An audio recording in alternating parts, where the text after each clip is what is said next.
Hi friends, welcome to my channel. ఎలా ఉన్నారు? అందరు బాగున్నారా? నేను మీకు నా లైఫ్ స్టైల్ ఎలా ఉంది అని చూపించాలనుకున్నానండి. అందుకే వీడియో తీశాను. పొద్దున్న మార్నింగ్ యాక్టివిటీస్ అంటే కొంచెం సేపు యోగా అయితే చేసి ఫ్రెష్ అయ్యి కిందకు వచ్చేసి ఇదిగో ఇట్లా వాకిట్లో కొంచెం ముగ్గు పెట్టేస్తాను. ఇలా ముగ్గు వేసేసిన తర్వాత అంటే కొంచెం యోగా అది చేసుకుంటే కాస్త ప్రాణాయామం అలా చేసుకుంటే బాగుంటుంది. కొంచెం యాక్టివ్గా ఉంటుంది రోజు మొత్తం కూడా.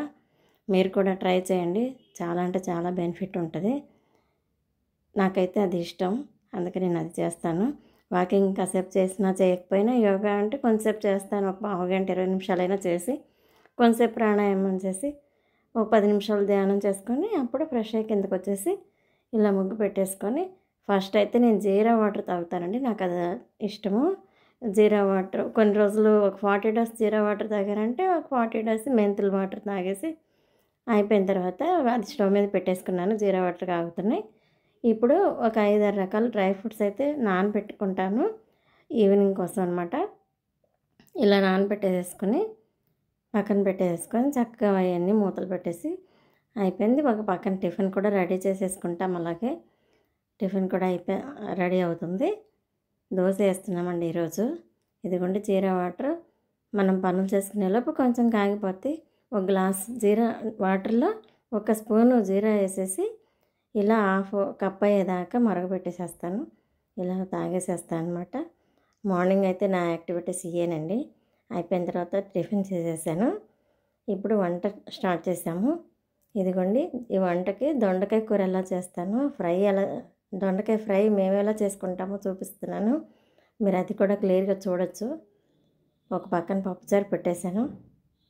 పప్పుచారు కూడా వంటంతా ఒకేసారి కొంచెం ఫాస్ట్గానే అయిపోవాలనుకుంటాం. అందుకని 4 పొయ్యిలు ఉంటే 4 పొయ్యిల మీద 4 పెట్టేసేసుకొని కొంచెం ఫాస్ట్గా అయితే చేసేయాలనుకుంటాము.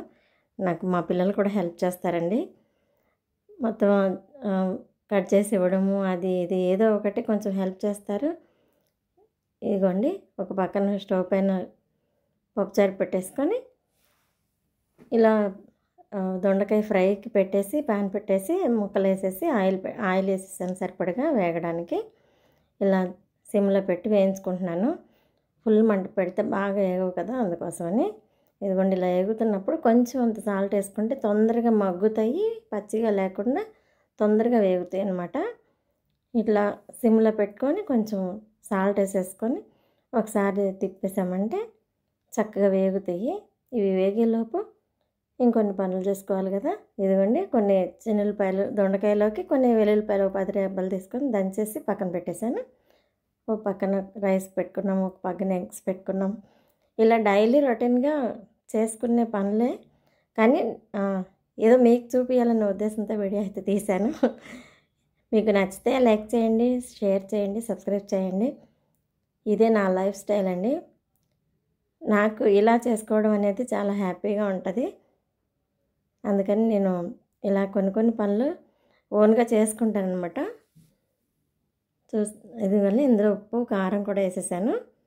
కొబ్బరి పొడి వేసాను కొంచెం, ఒక 2 స్పూన్లు కొబ్బరి పొడి వేసి కారం వేసి ఇందాక కొంచెం ఉప్పు వేసాను కదా, అందుకని కొంచెం తక్కువగా ఉప్పు వేసుకున్నాను, సరిపోతుంది. ఇలా చక్కగా వేగిపోయింది. దొండకాయ ఫ్రై అయితే రెడీ అయిపోయింది. ఎందుకంటే పప్పుచారు కూడా కాగిపోయింది. ఈరోజు మాది పప్పుచారు దొండకాయ ఫ్రై అనమాట. ఉప్పు సరి చేసుకొని దాన్ని తాలింపు పెట్టేసుకుంటున్నాను పప్పుచారు. ఇదిగోండి మేమైతే ఇలా కొంచెం ఎండుమిరపకాయలు తాలింపు గింజలు వేసేసి అవి కొంచెం వేగినాక 2 వెల్లుల్లిపాయ రెబ్బలు కూడా దీనిలో కూడా కొట్టేసేస్తాను. ఎందుకంటే పప్పుచారు కమ్మగా స్మెల్ బాగుంటుంది వెల్లుల్లిపాయ కూడా వేస్తే, అందుకోసం అనమాట. ఇలా వేసేసి కొంచెం ఎర్రగా వేగిన తర్వాత కొంచెం ఒక గుప్పెడు కరివేపాకు తీసుకొని వేస్తాను. కరివేపాకు కూడా పప్పుచారులో వేస్తే కమ్మటి స్మెల్ బాగుంటుంది, హెల్త్కి కూడా మంచిది కదా. ఇలా కొంచెం ఎర్రగా ఏగనివ్వాలి, ఏగినాక వేసుకుంటే బాగుంటుంది. ఏగిపోయి కరివేపాకు వేసేసాను. ఇప్పుడు కొంచెం గుప్పుడు కొత్తిమీర కూడా వేసేసుకున్నాను. ఇలా చక్కగా వేయించుకోవాలి. వేయించుకొని దీనిలోకి పప్పుచారు కొంచెం వేసేసుకొని ఇవన్నీ తీసి మళ్ళీ ఇంకో గిన్నెలో పోసేసుకోవాలి. పోసుకొని మళ్ళీ ఒక 2 నిమిషాలు మరుగుతాయి. 2 గంటలు వేసేసుకొని ఇవి తీసి మళ్ళీ దాంట్లో పోసేస్తాను అనమాట. బాగుంటాయి టేస్ట్ అనేది. మీరు కూడా ఒకసారి ట్రై చేయండి ఇలా చేసి.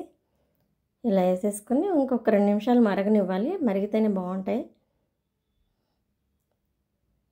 చూసారా ఇలా మరుగుతాయి అనమాట. అదిగోండి వంట అయితే అయిపోయింది. దొండకాయ ఫ్రై, పప్పుచారు ఎలా ఉన్నాయి? బాగున్నాయా? ఇక మధ్యాహ్నం భోజనానికి అయితే రెడీ అయిపోయానండి. భోజనానికి కూర్చున్నాను. భోజనం అయితే చేసేస్తున్నాను. పప్పుచారు, దొండకాయ ఫ్రై కదా, ఇంకా తొందరగా తినేయాలని కూర్చున్నాను. ఇలా రొటీన్గా నేను చేసుకునే పనులండి ఇవన్నీ. ఇక మధ్యాహ్నం నుంచి సాయంత్రం వరకు కొంచెం ఖాళీగా ఉంటాను. ఇక నైట్ డిన్నర్ వచ్చేసేటప్పటికి ఇది డ్రై ఫ్రూట్ జ్యూస్ అండి. ఇది ఒకటే తీసుకుంటాను, వేరే ఏం తీసుకోను.